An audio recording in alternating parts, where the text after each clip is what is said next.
Olá, boa noite, meu nome é Jamile, sou psicóloga, sou agente da Pastoral Familiar e hoje eu venho aqui compartilhar com vocês um pouquinho de umas reflexões, né? Espero poder contribuir e enriquecer um pouquinho o pensamento de vocês sobre família e o compromisso com a vida. Então, esse é o nosso tema de hoje. É mais uma noite da semana da Pastoral Familiar. Uma semana diferente, né? Que devido à pandemia, ela é feita online, mas espero que não seja menos produtiva porque é feita online, né? Então, eu trouxe algum material, vou partilhar com vocês, espero que vocês gostem. Então, aí está, né? O nosso tema de hoje é família e compromisso com a vida. E acho um tema muito rico, muito profundo, né? Como que a gente vai pensar nos dias atuais a família e o compromisso com a vida. Para iniciar a minha fala, eu trouxe o tema, eu quero relembrar, quero rememorar a campanha da Fraternidade de 2020, né? Esse ano foi um ano cheio de tribulações, foi um ano envolvido em muitos acontecimentos, e em sua grande maioria, acontecimentos que nos deixaram muito tristes, e talvez esse tema dessa campanha tenha ficado um pouco esquecido, e eu queria retomar um pouquinho o tema da campanha da fraternidade, né? Que é fraternidade, vida, dom e compromisso. E o lema é: viu, sentiu compaixão e cuidou dele. Esse é o nosso norte religioso desse ano. Esse deveria ter sido o nosso norte religioso desse ano. E eu pergunto para vocês, família, que é o compromisso de vida, o quanto vocês experienciaram esse tema e esse lema. E eu trouxe como reflexão para a nossa noite as seguintes questões.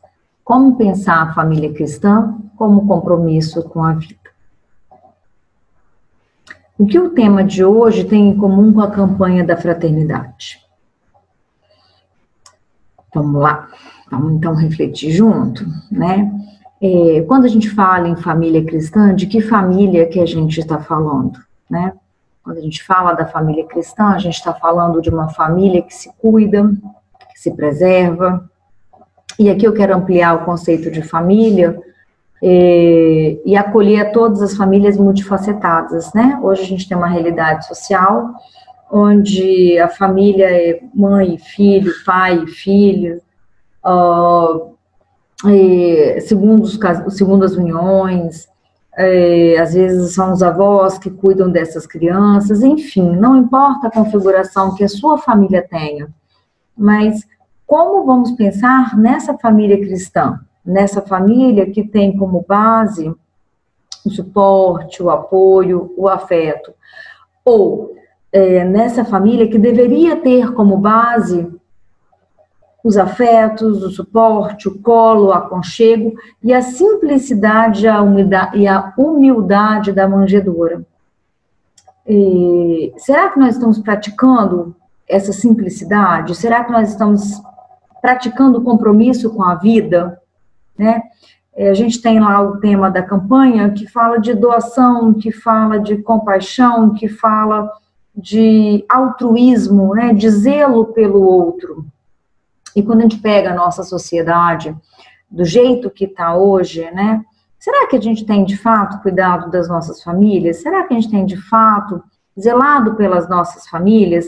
Porque a nossa família, ela é a primeira sociedade que a gente tem, né? E são os treinos, e são os encontros nessa pequena família que transbordam os muros da minha casa e vão se encontrar e vão transbordar para o social, para a sociedade. Então, aquilo que eu tenho feito aqui, necessariamente vai repercutir no mundo lá fora.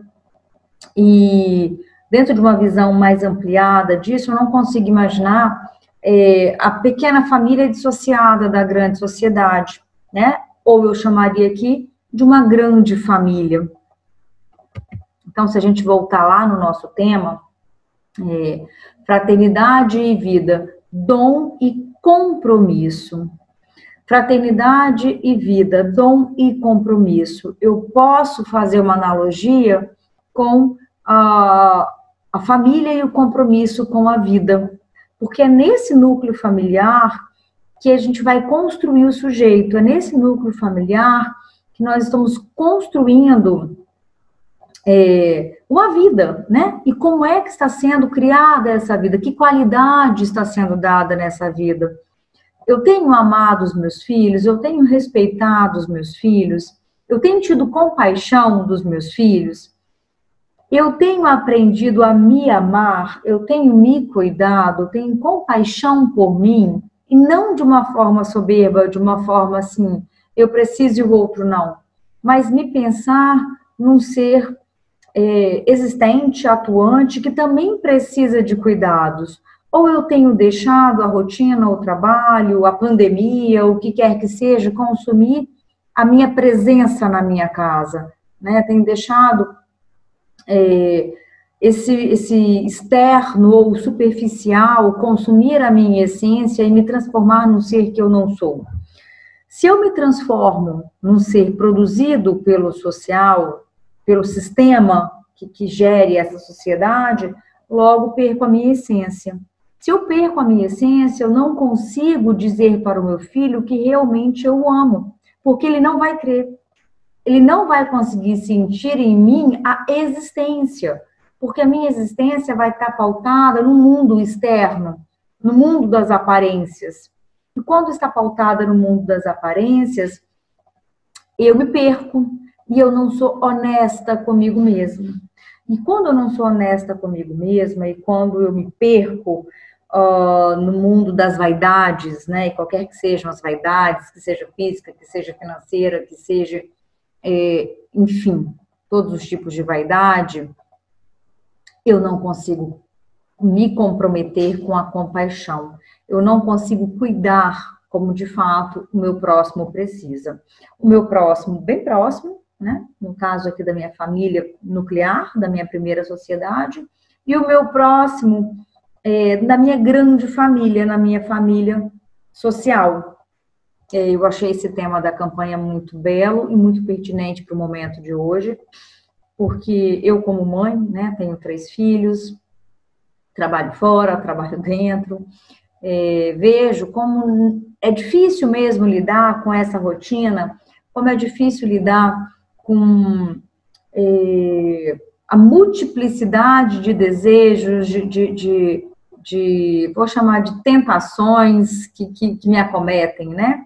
E, para além disso, temos também passado muitas tribulações, né? Esse ano a gente tem aí a questão da Covid, e que muito me entristeceu durante muito tempo, a gente ter experienciado o preconceito com a Covid, assim, portadores da doença e que já tinham sido curados, queixavam de serem, de enxergarem no outro preconceito para com eles. Isso mostra uma sociedade pouco cuidada, pouco zelada, né? Isso mostra uma sociedade sendo produzida por uma família, né, pelos alicerces, que não tem compromisso com a vida. Porque quando eu crio os meus filhos, né, eu e meu marido, no caso de vocês, né, quando os alicerces, pai, mãe, vovó, enfim, quem está na estrutura, né, e funcionando como pilar dessa família, quando essa pessoa essa pessoa ou essas pessoas não estão compromissadas com a vida, a gente vai produzir pessoas, seres, indivíduos também pouco comprometidos com a vida. E qual é o resultado disso, né? A gente, lamentavelmente, já tem visto o resultado disso. A gente tem visto uma natureza devastada, a gente tem visto a miséria crescente, a gente tem visto a violência crescente, e a gente precisa, nesse momento, ter 2 coisas em mente em relação a isso. Nós temos gestores que são escolhidos por nós, que são responsáveis pelo gerenciamento disso, né? E esses gestores precisam, sim, tomar posse do seu lugar e da sua obrigação de nos zelar, mas nós temos também, eu, enquanto pessoa, você, enquanto pessoa, responsável pelo gerenciamento do seu pequeno núcleo. E você não pode deixar de pensar que, no micro, na situação ali pequena, o responsável somos nós, né? Quem vai produzir essa família comprometida com a vida somos nós. E aí, uma vez eu, né, o meu marido, a minha família, sendo produzida com um comprometimento com a vida, eu posso cobrar de instâncias maiores. Eu tenho o respaldo, eu tenho a integridade, eu tenho a competência e a potência de cobrar de quem está nessa gestão, que inclusive foi eleito por nós, né? Então, quando a gente pensa no compromisso da família com a vida, a gente pensa desde o colo, né? Desde a decisão de ter esse bebê, desde esse ou esses bebês, desde essa produção, dessa evolução, até na composição de um adulto responsável, na composição de um adulto ético, na composição de um adulto que tem compaixão. E eu não consigo imaginar plantar uma coisa e colher outra. Eu não consigo imaginar, né? Para mim fica muito óbvio que a sociedade atual, com as suas tragédias, com seus egoísmos, né? Com as suas disparidades, ela tem sido produzida dentro das nossas casas. Não tem outro lugar para isso ser produzido. Então, quando eu trago para vocês que família é um compromisso com a vida, porque nós enquanto pais e mães, né, eu nem vou chamar de pais e mães, porque, como eu disse anteriormente, as famílias hoje são multifacetadas, então, nós, gestores dessa família, alicerce dessa família, temos que buscar um equilíbrio emocional, uma saúde física e mental, uma saúde de caráter, para então podermos orientar outras pessoas, os nossos filhos, ou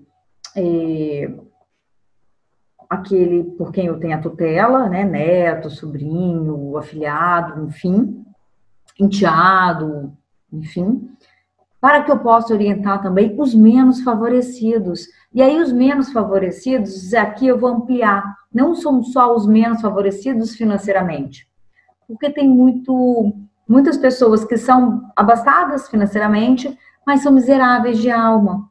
Então, eu acho que a miséria da alma, ela não tem a ver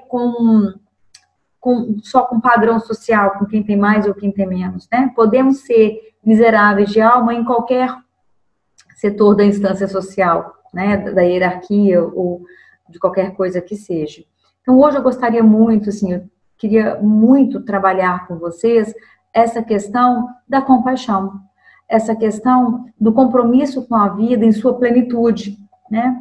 A gente tem essa pandemia, né? A Covid está aí, ela é importante, sim, independente de questões políticas, ela é uma doença que, para alguns, passará tranquilamente, superficialmente, e para outros, ela sim se agravará, ela sim causará danos, famílias, sim, são levadas, famílias não, vidas são ceifadas, né, por conta da Covid, de uma doença que é importante, e a gente não pode menosprezar. Fica aqui sei lá, minha opinião, talvez, né? A gente não precisa entrar em paranoia com a Covid, a gente precisa simplesmente tomar dados de realidade em mãos e se cuidar. É um vírus que é de fácil contaminação e é de fácil transmissão, porque ele tem muita durabilidade fora do seu organismo, né? De organismo onde ele manteria o seu ciclo. Então, é fácil se contaminar. Nesse sentido, eu preciso me cuidar. Eu preciso me cuidar não só para mim, mas para o outro também. Então, a gente, infelizmente, vê, sim, algumas irresponsabilidades já acontecendo por aí, né? falta um pouco de paciência para administrar isso, e isso acaba sendo um reflexo de como eu tenho pensado o meu outro, de como eu tenho me preocupado comigo mesma, porque se eu não me cuido, obviamente eu não cuido do outro. Obviamente eu não posso ser inteira com o outro. Então, como aprender a me cuidar, né? Eu estou trazendo aqui o exemplo da Covid, mas eu poderia citar vários outros exemplos, né? A Covid é uma doença que está aqui, estou trazendo a Covid porque ela está muito presente ainda, né? Graças a Deus eu acredito, né? E as estatísticas estão mostrando que a curva tem chegado, a gente já vai passar pela curva, o vírus vai existir eternamente, a vacina, graças a Deus, vai chegar um pouco antes do que se pensava no início da pandemia, né? Nós já estamos aí outubro, enfim, digamos que até meados do ano que vem está tudo muito, muito pronto, muito certo, mas a gente acredita que a vacina chega antes disso, então não é para fazer alarde, é só para trazer, só para fazer uma exemplificação de posturas sociais, de posturas de vida, que às vezes vão impactar em outras vidas, né? Para quem teve entes queridos da família levados pela Covid, vai entender bem o que eu estou dizendo, né? Porque é, sim, uma realidade independente de questões políticas. Então, eu, enquanto cidadã, enquanto cristã, como vou cuidar da minha vida para também poder cuidar da outra vida, das outras vidas, né? Quando a gente viaja de avião, tem uma das instruções de segurança que diz assim: em caso de despressurização das cabines, máscaras de oxigênio cairão sobre as suas cabeças, né? Primeiro coloque em você para depois ajudar crianças, idosos ou quem estiver do seu lado. E eu acho muito interessante essa instrução, porque fala assim, primeiro coloque em você. Porque se eu não tiver oxigenada, se eu não tiver alimentada, se eu não tiver nutrida, não poderei ajudar o outro. E aí morre eu e o outro. Então eu preciso me cuidar não de uma forma egóica, egoísta ou egocêntrica, porque tem pessoas que não amadurecem nunca, né? Não de uma forma egoísta, mas de uma forma altruísta. Eu vou me cuidar da melhor forma possível para cuidar do meu outro da melhor forma possível. Isso é amor. Isso chega perto, se a gente for falar aqui dos tipos de amores dentro da religiosidade, principalmente, é o que nós temos mais próximo do amor ágape, né? Então, nós, famílias cristãs, precisamos de treinar um pouco mais esse amor ágape, que é o amor incondicional, que é um amor sem troca, que é um amor pela experiência do divino, que é o amor pela experiência da transcendência. E aí, então, deu para entender que o tema de hoje, ele reforça, né, o tema da campanha da fraternidade. A família cristã precisa zelar pela vida, ela precisa ser continuidade da vida, e da vida em plenitude, da sua saúde física, mental e espiritual, que são instâncias que, quando elas estão interligadas, elas trazem potência para o sujeito, ela traz potência para o indivíduo, e a vida pega um fluxo, né, ela pega um desenrolar de leveza, de paz. E a gente, nesse mundo ansioso, não está acostumado com a paz. Tem gente que acha até estranho quando está em paz, acredita? Tem gente que, quando está em paz, acha que não está bem, porque não se treina mais a paz. A calmaria, o apaziguar, o apacentar. Isso é sabedoria. Às vezes, a gente precisa calar um pouco a voz da ansiedade para ouvir um pouco a nossa mente não consciente, que ela é muito sábia e ela nos conduz para a saúde. Então, diante disso que a gente tem refletido, pensar que a família cristã, ela é dever, ela é local, ela é estar para a vida. Ela faz com que ela tenha a responsabilidade de produzir sujeitos éticos, de produzir sujeitos íntegros para que plantemos uma sociedade saudável de união. Não vamos pensar utopicamente na questão de que teremos uma sociedade perfeita. Nós não vamos pensar utopicamente que teremos uma família perfeita. A família, ela é experienciada por conflitos, ela é permeada por conflitos, e é através dos conflitos que a família vai evoluindo, né? Estar em família é tomar decisões, é fazer escolhas. E como eu posso alinhar a minha escolha de ter uma família, de não ter um tempo só para mim, de não ter a minha privacidade em várias instâncias, de talvez financeiramente estar um pouco apertada aqui, arrochada ali, ter que um dinheiro que eu tinha guardado para investir numa coisa, investir em outra por conta dos planos da família, numa sociedade onde me impele ao individualismo, né? Então, como uma família cristã, no mundo de hoje, no mundo ansioso, no mundo do dinamismo, porque a gente também não pode se separar disso, eu acho que tem que estar no desenvolvimento, tem que estar na vida, tem que estar na evolução, a tecnologia é a evolução, um mundo mais agitado talvez seja a evolução, mas como estar nesse contexto, nessa dinâmica, sem perder quem eu sou, da onde eu vim e para onde eu quero ir. Eu me recordo bem, né, das passagens no Natal, que se reflete a chegada do menino Jesus, né, que vem na manjedoura. E nas homilias que a gente assiste, a gente percebe que essa manjedoura, ela é o sinal da simplicidade, né? Ela é um símbolo da simplicidade, ela é um símbolo da humildade. E como é difícil ser humilde hoje em dia. Como é difícil assumir as nossas fraquezas. Como é difícil assumir que não está bem. Como é difícil assumir que não está contente com algumas coisas. Como é difícil, talvez, ser honesto com a gente mesmo hoje em dia. Porque a gente se perde no meio dessas tentativas de estar sempre adequado, de estar sempre sendo querido por tudo e por todos o tempo inteiro. E isso me tira da minha essência. Eu deixaria como imagem, né, como reflexão, como símbolo da fala que eu tenho para vocês hoje, o retrato da família de Nazaré, né? Eu escolhi essa imagem porque os olhares são muito serenos, né?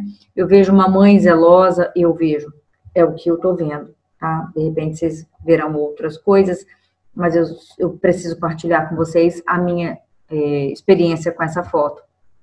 Nessa imagem eu vejo um pai, se a gente for olhar direitinho aqui é um padrasto, né? Porque José não concebeu Jesus,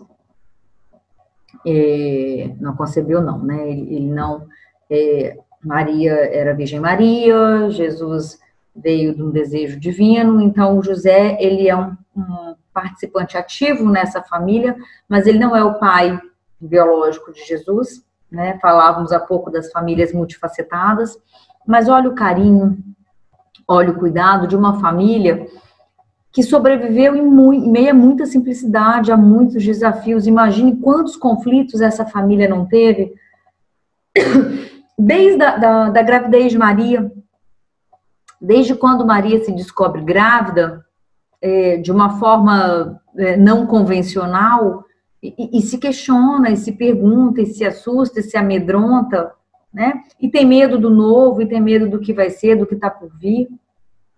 Tem medo de não ser aceita por José, de não ser aceita pela sociedade. Naquela época, acho que a mulher, ela sofria muitas repreendas, caso não cumprisse as regras, né? Não seguisse o que estava estabelecido. E José, assim, as suas dúvidas, os seus medos, fui traído, não fui traído, assumo essa família, não assumo essa família, tomo a minha missão ou não. Vocês conseguem dimensionar tudo isso naquela época? Então, não foi fácil para a família de Nazaré persistir, prosperar, lutar pela saúde, pela vida. No entanto, eles disseram sim. Disseram sim para a vida. Disseram sim para os desafios que estavam sendo lhe propostos. E quantas vezes a gente não tem desafios e a gente precisa dizer sim, porque a gente consegue. Então, quando eu digo saúde emocional da família, saúde física da família, eu não estou dizendo que essas famílias não terão conflitos, né? Mas eu gostaria de te perguntar, como você está experienciando a sua família? Como você está enxergando a sua família? O seu olhar para a sua família é esse dessa família de Nazaré? Como que vocês estão olhando? Como que vocês estão olhando para os filhos de vocês? Eles conseguem se ver refletido nesse olhar? Eles conseguem se sentir inseridos na vida de vocês? Eles conseguem perceber que pertencem a vocês? Ou que eles estão mais atrapalhando? Ou que eles só dão trabalho? Ou que eles não são o filho ideal? E daí eu preciso contar um segredo para vocês. Não existe filho ideal. O filho que procura ser um ideal de seus pais, ele adoece. Porque cada um nasceu para ser do seu jeito. Cada um tem a sua missão a seu modo. Cada um precisa desenvolver-se do jeito que veio para se desenvolver. E aí eu faço um convite, né? Que vocês possam, dessa forma, se amarem, se respeitarem e aceitarem-se de uma forma muito simples, imperfeita e humana. A família cristã é uma família humana. E uma família humana reproduz a vida. Tem compromisso com a vida, porque cuida e zela com compaixão, com carinho, com afeto, com compreensão. Às vezes briga um pouco, porque a gente não é perfeito. Às vezes se desentende um pouco, porque não é perfeito. Mas o objetivo maior está ali estabelecido. O objetivo maior de querer que todos nessa família evoluam, desenvolvam, cresçam e sejam felizes.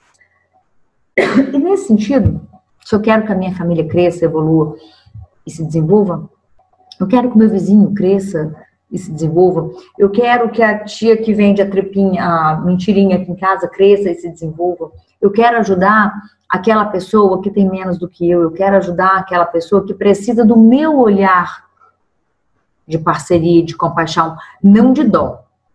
Não é do olhar de dó que eu tô falando. Porque a gente só tem dó de quem te acha que é incapaz. E todo ser humano tem a sua capacidade. Eu tô falando de um olhar de compaixão. Eu tô falando de um olhar de igual. É olhar para as pessoas sem se sentir melhor do que ninguém.